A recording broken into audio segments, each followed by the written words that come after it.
It's not great. As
far as I can tell.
expensive. So I'm told. My kids are still too, but I'm obviously. Oh no, yeah, and you're touching weakness from not skiing right now. These six different climbing, but not like it's done. Their mountains are more convenient now. The government said they're going to try to reduce it. So they still have friends some there are signs that they are, you know,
China,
No,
no, you.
Good afternoon, everybody. I apologize for my tardiness today, so let's get right to it. We'll begin today with some scheduling announcements for President Trump's upcoming trip to Asia. Tomorrow night at 11 p.m., the president will depart the White House to fly to Malaysia, where he will arrive on Sunday morning local time. It's a long flight. President Trump will participate in a bilateral meeting with the Prime Minister of Malaysia in the afternoon, and then he will attend the ASEAN Leaders Working Dinner that evening. On Monday morning local time, the president will fly to Tokyo. Tuesday morning local time, President Trump will participate in a bilateral meeting with the new Prime Minister of Japan. On Wednesday morning local time, the president will fly to Busan, where he will participate in a bilateral meeting with the president of the Republic of Korea, deliver keynote remarks at the APEC CEO luncheon, and then participate in a U.S. APEC leaders working dinner. On Thursday morning local time, President Trump will participate in a bilateral meeting with President Xi of the People's Republic of China before departing to return home to Washington, D.C.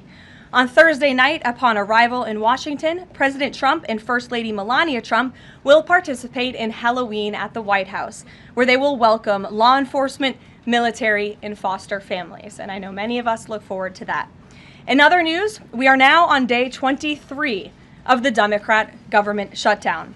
Senate Democrats have voted 12 separate times now to keep the government closed. Innocent Americans are suffering every day as a result. More than 500,000 civilian federal employees will miss a full paycheck tomorrow. Thousands of small business loans are going unapproved each month. This means almost $4 billion in capital is being withheld from small businesses across the country. The Democrat shutdown is also causing severe impacts at airports across the country. In one single day this week, the FAA had to issue ground stops impacting flights at Houston's George Bush Intercontinental Airport and Hobby Airport. 13,000 air traffic controllers who ensure that we all fly safely are continuing to work without pay. This is egregious and truly sad. Some of them are reportedly being forced to turn to driving for Uber and taking on other second jobs to make ends meet as the Democrats continue to shut down the government. Pilots are calling on Democrats to end this dangerous political game. The president of the Southwest Airlines Pilot Association called for the clean continuing resolution to be passed, saying, quote, "Our air traffic controllers and the broader air traffic system are already operating under immense pressure. A government shutdown only compounds that stress and threatens the efficiency of our skies." The Airline Pilots Association International, which represents more than 80,000 pilots, is sounding the alarm as well. They said this shutdown is undermining our system's safety. Resources are stretched thin, negotiations are delayed, and strain grows daily. With the Thanksgiving holiday approaching, we are nearing the busiest travel period of the entire year, when millions of Americans will go to airports to spend time with their loved ones. Let us be very clear from the White House today. If the Democrats continue to keep the government closed, we fear there will be significant flight delays, disruptions, and cancellations in major airports across the country this holiday season. If Democrats continue to shut down the government, they will also be shutting down American air travel. The White House is in constant communication with the air traffic controllers, with the airline associations, and with them, we urge Democrats to please pass the continuing resolution so we can just end this madness and this chaos and reopen the government. These are very avoidable consequences. The unnecessary pain, unfortunately, does not end there. Funding for the Supplemental Nutrition Assistance Program known as SNAP, which provides food benefits to low-income families, is beginning to lapse this week in some states. If Democrats continue to hold Americans hostage, there will not be enough funds to provide SNAP benefits for more than 40 million Americans on November 1st. That is next week. Democrats are solely responsible for all of this unnecessary pain. Why are they doing it? To give taxpayer-funded health care benefits to illegal aliens, some of whom are violent criminals. During the 4 years of Joe Biden's administration, the Democrats forced Border Patrol to admit illegal aliens into our country with no legal status and minimal screening. A significant number of these individuals are the worst of the worst criminals: rapists, pedophiles, murderers, and even members of the terrorist watch list. Despite having no legal status, paroled aliens were able to file for work authorization, receive Social Security numbers, and access other benefits like Medicaid that are meant for Americans. Since I've found many in this room to repeatedly deny the reality that Democrats gave Medicaid benefits to illegals and they continue to seek to do just that, I've brought a few verified examples for you today. These are examples of some of the illegals who received Medicaid benefits under President Biden's leadership, and this is what Democrats are wanting to do. This is why they are continuing to keep the government closed.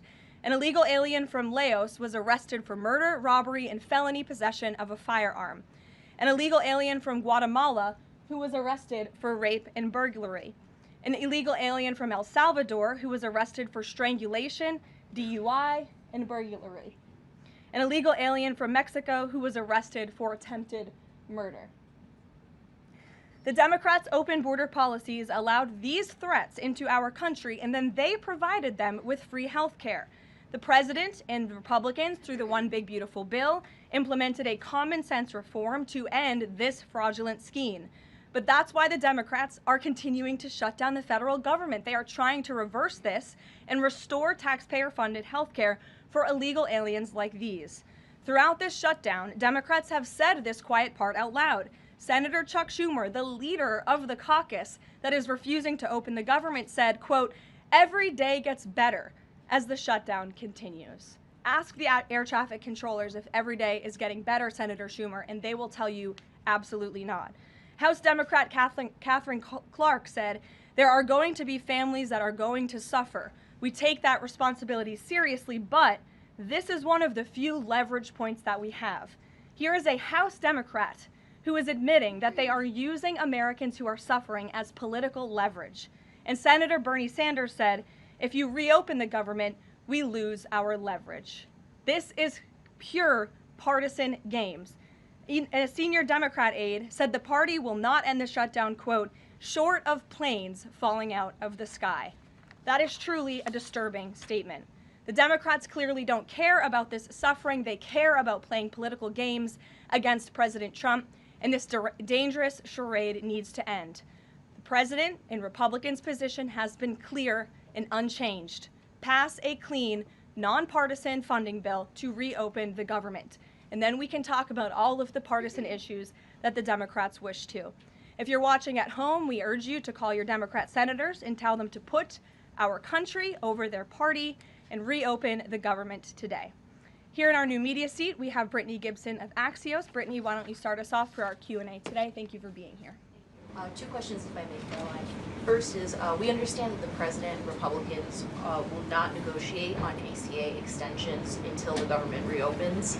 If and when that happens, what does the president think should be, or what are his plans for preventing rising healthcare costs for Americans? It's a very good question, and I'll leave that to the president to negotiate that when Democrats vote to reopen the government. When it comes to lowering healthcare costs, the president is deeply committed to this. It's why he has spent so much time and effort negotiating with Big Pharma to lower the healthcare costs of prescription drugs. All of you have been in the Oval Office for multiple different announcements. We've had these most favored nations deals with these large pharmaceutical companies committing to lowering drug costs in this country. So it's something the president wants to do.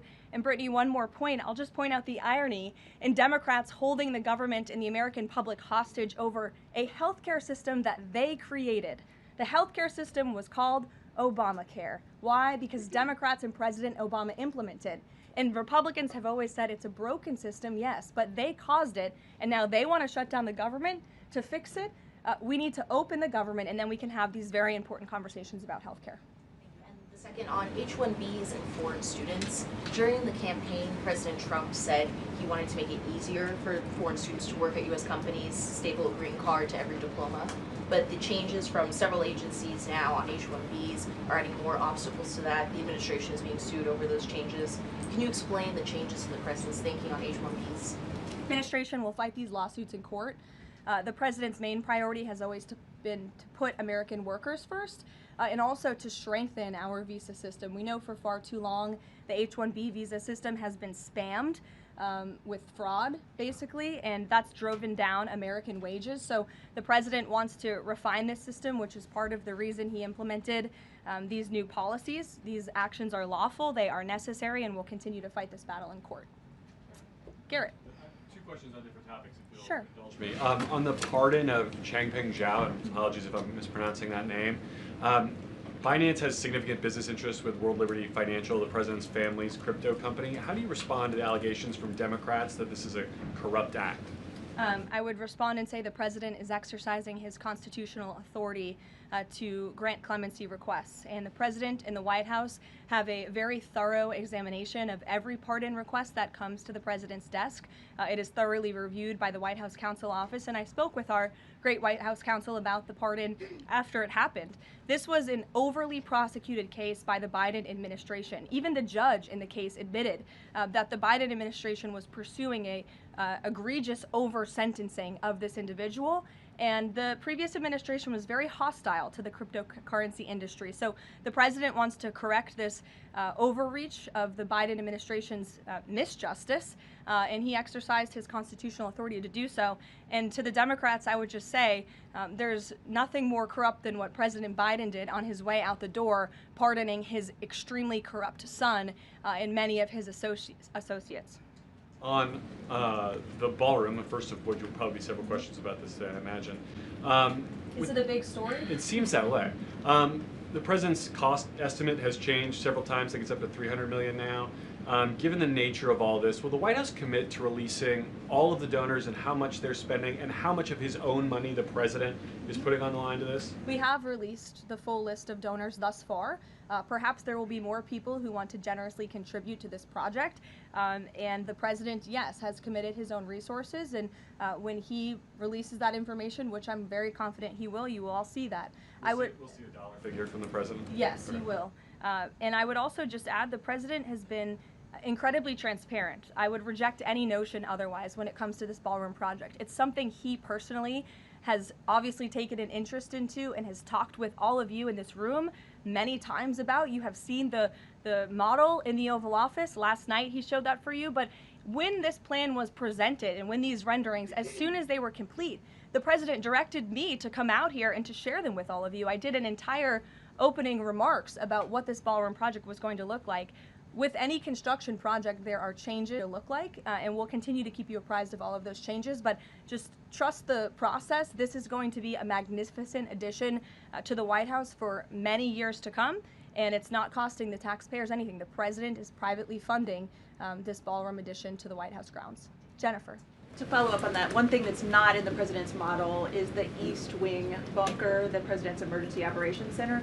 Can you say if his update, that $300 million, does that include the cost for upgrading that bunker? Look, like any security enhancements that are made on the White House grounds, those will be made and maintained by United States Secret Service. As for the cost of the ballroom and the construction itself, all of that is going to be, like I've said, privately funded and paid for by the president himself and many generous patriots who have stepped up. Included in that funding? Correct. Okay, and then can you say, well, that's all right, I'll skip that one. Thanks. Thank you, Karoline. More ballroom questions. Okay.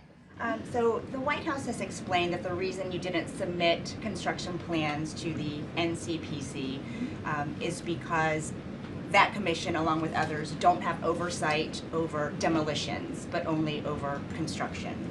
And so far, you haven't built anything. So can you help us understand, can the president tear down anything he wants without oversight? Could he demolish this building or, say, the Jefferson Memorial? So it's not the president who came up with that legal opinion himself. That's a legal opinion that's been held by the NCPC for many years. It's written, so we can get you that background and that research if you wish to include it in your reporting, because it is very important. They have ruled consistently, their general counsel has said, when it comes to phase one of this project, the tearing down of the current East Wing structure, a submission is not required legally for that. Only for vertical construction will a submission be required, and that's a legal opinion from them, and we are following that legal opinion. And again, I would just add, can any president do such a thing to the White House grounds? There have been many presidents in the past who have made their mark on this beautiful White House complex. This briefing room, as you all know, was not once a briefing room. It was a swimming pool.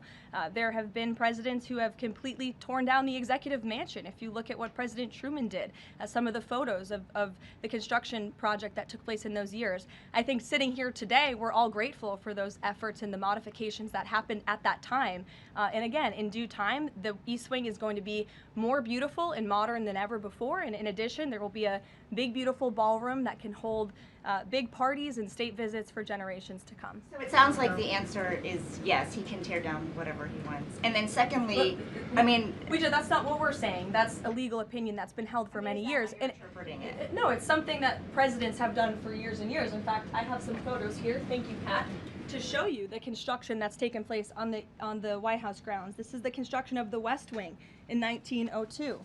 Look at this, the construction of the West Terrace in 1902. These images look quite similar to what you and the American people are seeing today, the construction of the East Terrace as well. You look at the construction of the West Wing expansion in 1934. So look, this is a legal opinion that's been held for many years. Look at, this is 1950. Yes, it looks a lot like what you were seeing today. Can he demolish anything he wants? What do you think without that oversight? rubble is? How did that rubble get there? Right, so I'm asking, and then back to the donors. Go ahead, Reagan. Many of them are. Two Reagan, questions, go ahead. one on immigration and another on Venezuela. It's being reported that the semi-truck driver suspected of killing 3 people in a DUI crash is an illegal immigrant who came in under the Biden administration. Do you know if California gave him a commercial driver's license? And then it also appears that California largely has not been cooperating with English proficiency standards. I'm wondering if the administration has any further plans to punish the state. Yes, I can confirm that California gave this individual a license, and it is something that the Department of Transportation has already looked into. I know Secretary Duffy, who's doing a phenomenal job, has spoken on this many times in the crackdown that the Department of Transportation is taking on these licenses that are wrongfully being issued to people who clearly do not deserve to uphold these positions. As for this case in California, on October 22nd, ICE lodged an immigration detainer for this individual following his arrest by local authorities in California on charges, as you know, of manslaughter while intoxicated and driving under the influence. He killed 3 people, and he first entered the United States in 2022 through the southern border, and he was released into our country by the previous administration. So now ICE has lodged a separate detainer for this individual, and these tragedies are following a disturbing pattern of these criminal illegal aliens being issued commercial vehicle licenses. And so yes, the Department of Transportation is absolutely cracking down on that. I defer you to them for any specifics. Venezuela, President Trump has said Maduro doesn't want to mess with the United States, and this administration is continuing to position more military assets towards Venezuela. I'm wondering if the end goal of this narco-terrorist war is to implement a regime change in Venezuela. The president has spoken on that, Reagan, and I certainly won't get ahead of him. What we've made very clear is that this administration is not going to tolerate international narco-terrorist organizations from trafficking drugs into the United States. And these cartels over time have grown more armed, well-organized, and violent. They have financial means, sophistication, and capabilities needed to operate in the way this administration has. And they have illegally caused the deaths of tens of thousands of American citizens each year. So that's where we are right now with respect to Venezuela, but also any country that is sending purposefully illegal narco-terrorists to the United States of America to bring illegal drugs.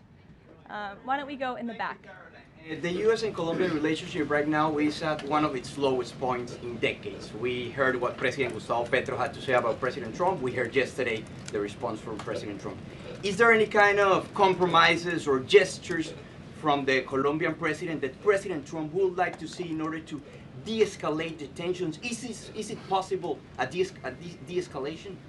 I don't think we're seeing de-escalation from the unhinged leader of Colombia right now, and I don't think the president, frankly, is interested in that at this point. He spoke on this yesterday, and I don't have anything to add to his comments. Go ahead. Yes. Thank you, Caroline. Thank you. In addition to the ballroom and the Rose Garden I'm going patio, into the back. Sorry. Go ahead. in addition to the ballroom and the Rose Garden patio, is the president looking at any other renovations or significant kind of projects here at the White House? Not to my knowledge, no. But he's a builder at heart, clearly, and so his heart and his mind is always churning about how to improve things here on the White House grounds. But at this moment in time, of course, the ballroom is really the president's main priority. Kristen.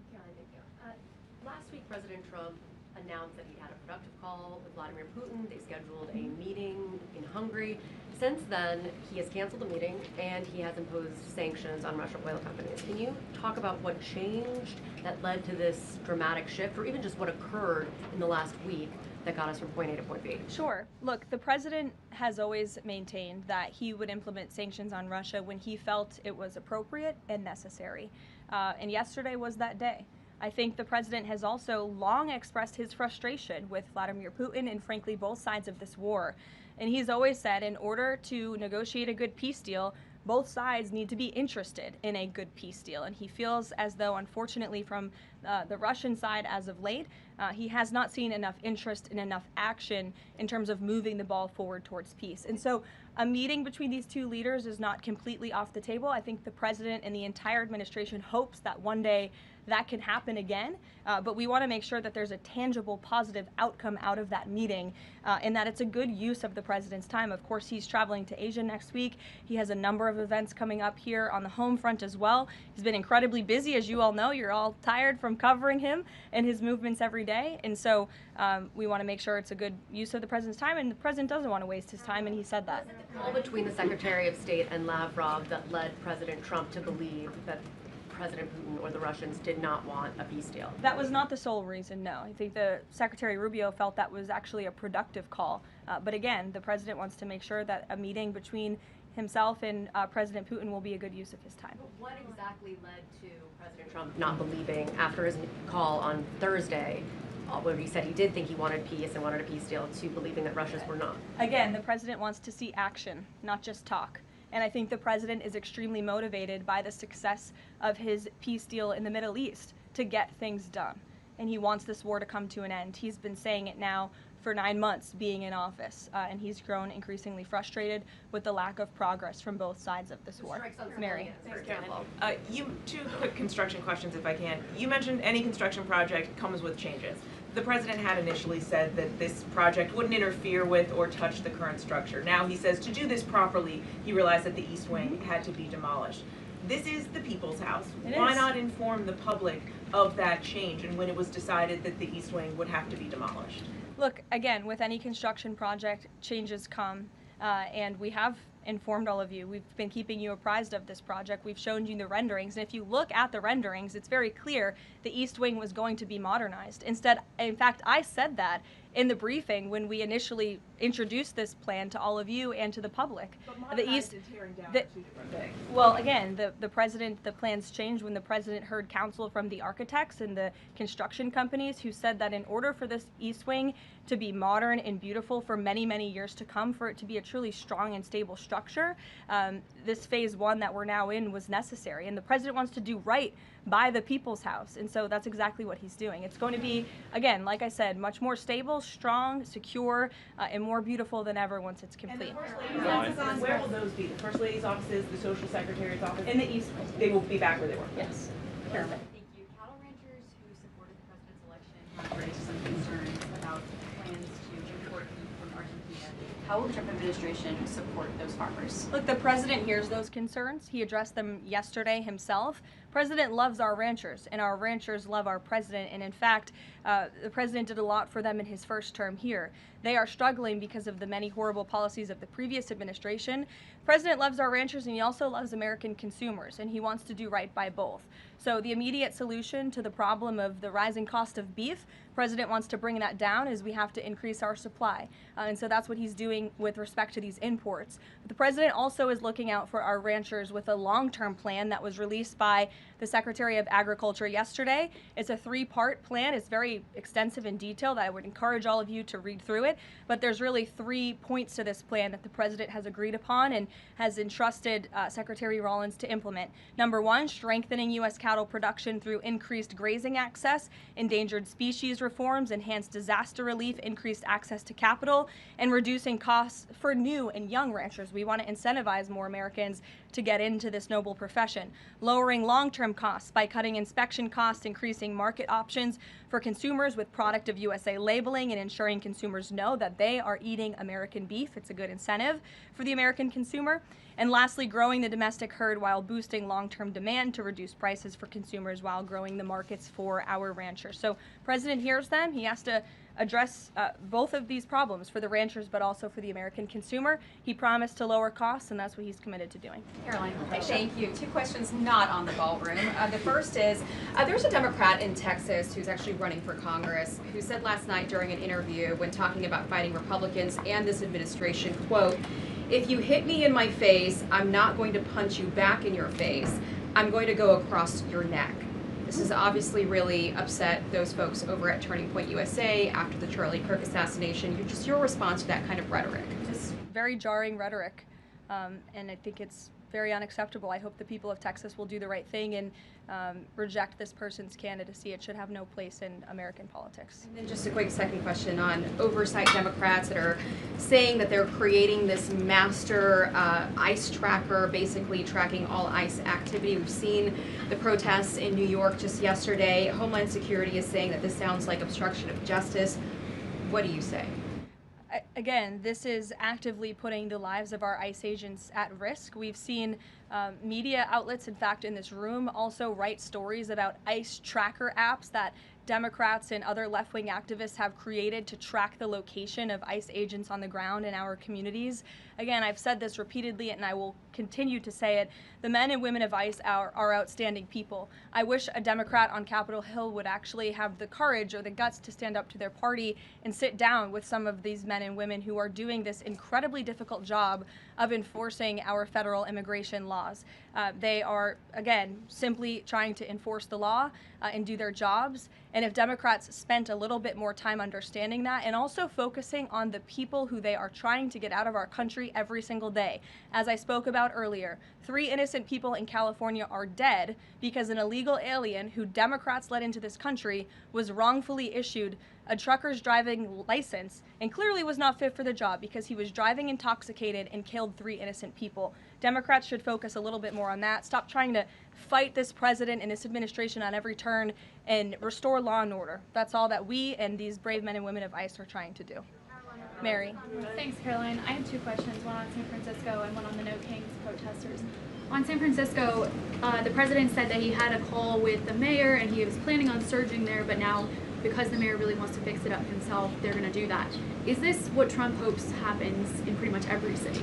The president hopes, and I've said this so many times, and I think the president's conversation with the San Francisco mayor last night and his statement today prove the president is willing to work with anyone across the aisle, across the country, to do the right thing and clean up America's cities. He is genuinely interested in this effort to make our streets safer, to make our cities safe and clean again. And he heard from the mayor last night who told him that he is going to earnestly try to make his city better on his own. The president heard him out. He said, okay, I'll give you a chance. We'll be watching, and if you need us, we are here. And if I feel as though you continue to fail your citizens, the federal government may have to step in. But we'll continue to watch San Francisco, and that law enforcement operation has now been paused. Thank you. And then on the No Kings protesters, I saw videos of people explicitly calling for violence against Stephen Miller, against the president, shirts saying we don't have enough assassins, calling for more political violence. Does the president want to see arrests here, and are we going to see arrests of these types of explicit calls to violence? I would think myself, the president, and everyone here at the White House certainly hopes that anyone who is making violent and illegal threats in that way against public officials will be arrested and prosecuted. Sure. Thank you. 2 questions. Would the president support the Senate ending the legislative filibuster to end the shutdown? This is something I haven't heard the president talk about much, so I don't want to speak on him for it. I'll let him answer that question himself. And do you have an update on the NASA administrator nominee? Do you plan to nominate anyone soon? Or does the president nominate anyone soon? Sorry. I'll leave that to the president himself. He'll make a decision in due time, and when he does, you will hear directly from him as you always do. Back, we'll give our friends in the back a chance. Yes. As you mentioned at the top of the briefing, USDA has warned that it will run out of funds to pay full SNAP benefits next month if the shutdown continues. Senator Hawley is floating a bill that would ensure SNAP benefits are continued to pay during the shutdown. Would the president support such a move? And you also announced that the administration was using tariff revenue to keep WIC down. How long will that last? And is anything similar being considered for SNAP? Yes, the administration would absolutely support that legislation. We hope that it would come over the finish line, but the bill that will get everyone paid and put everyone back to work is the clean continuing resolution. That's what the president and Republicans want to see. Ed, go ahead, Ed. Thanks, Caroline. On the Russian sanctions again, how much pressure do you think this sanctioning these two Russian companies actually puts on President Putin? Because the last administration sanctioned two other oil companies. So how much economic pressure is this really? A lot. If you read the sanctions and look at them, they're pretty hefty. And I saw some international news out of China this morning that they're scaling back oil purchases from Russia. We know India has done the same at the request of the president. The president has also pushed European countries, our allies, to please stop their purchases of Russian oil as well. So it's full court press for sure, and we expect that these sanctions are going to do harm, as the Secretary of Treasury said yesterday. Could there be more? Is this just the first step, or could there be more sanctions? I'll leave that to the president to decide. Sure. Or heard the NBA gambling, involved in the gambling issue there. Does the president gamble? What does he think about that? You know, I'm not sure. I don't think he does. I've been with him quite some time and I have not seen him gamble before. I don't think he's a big gambler, but you can ask him yourself next time you have a chance to, Ed. Go ahead. Thank you, Karoline. I've got two Hi, quick Jake, questions. and then we'll go to you. Thank you. Okay. You're welcome. Two quick questions. Back to the ballroom. It is a very spectacular ballroom, according Thank to the you. renderings. And if it's half as nice as the one at Mar-a-Lago, then future presidents are really going to appreciate it. They will. Thank you, Jake. First of all, is there like an official name? Like, are we calling it the Trump Ballroom, or does the president have a vision for what the name for the ballroom is going to be? There will be an official name. I will let the president announce that once he firmly decides on it. Question is, looking at these renderings, and it kind of got me thinking, he's likely going to go down as the greatest builder of this era, and you've been in on a lot of those meetings with him. Has, to your knowledge, has the subject of rebuilding the Holy Temple in Jerusalem come up? It has not. No. It has not. I don't. I'm sorry, Jake. Go ahead. Caroline, on the CC pardon, could this clear the way for finance to resume U.S. operations? I won't get ahead of that. That's something for Treasury or the Departments of Commerce to comment on, so you're welcome to ask them. And then one follow-up question.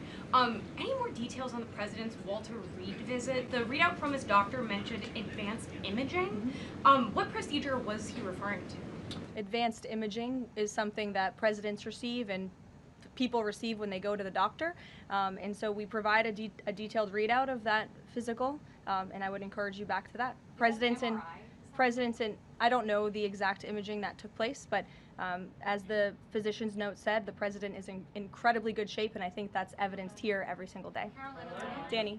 Caroline, back to the ballroom, I'm afraid. I just wanted to ask, because in July the White House said that it would cost $200 million. Yesterday the president said $300 million. Is $300 million now the operative figure, and why did it go up by so much? $300 million is the figure, and again, it's not going to cost the taxpayers a dime. So we look forward to this project continuing, and we will continue to keep everyone apprised on it. Perhaps the president will even bring you all out to see it one day at the appropriate time. You're also going to hear from the president directly in about an hour. He's hosting an event with the Homeland Security Task Force. This was a newly created federal task force that the president and his law enforcement team have put together. I would encourage you all to tune in to the remarks. They have really done a tremendous job at refocusing how federal law enforcement and local law enforcement work together. There will be some local sheriffs and law enforcement officials in attendance as well, and they'll be talking about the success and the many arrests they have made of drug traffickers and cartel members all across the country by just simply working together. So we will see you at the event. Thank you. Thank you, Caroline.